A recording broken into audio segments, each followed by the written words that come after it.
بسم الله الرحمن الرحيم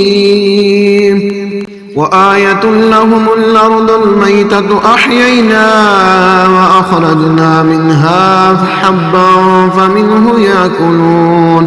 وجعلنا فيها جنات نخيل وأعناب وفجرنا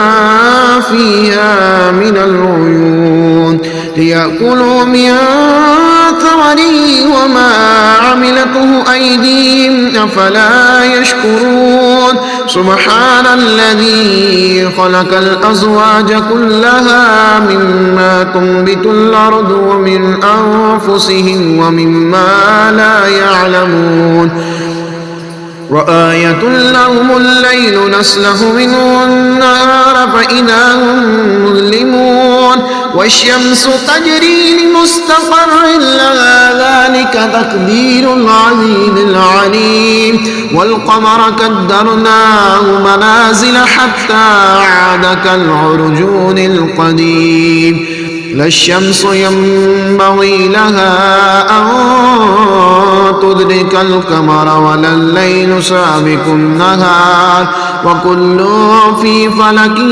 يسبحون وآية لهم أنا حملنا ذريتهم في الفلك المشحون وخلقنا لهم من مثله ما يركبون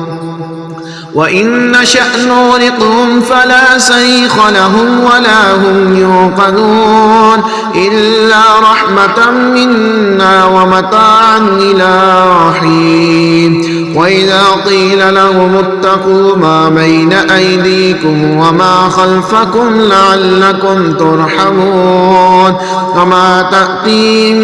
من آية من آيات ربهم إلا كانوا عنها معرضين وإذا قيل لهم أنفقوا مما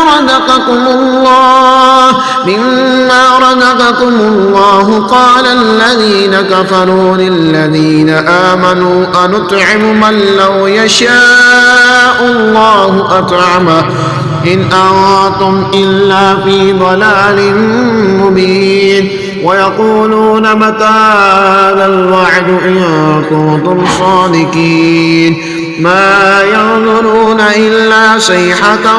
واحدة تأخذهم وهم يخصمون فلا يستطيعون توصية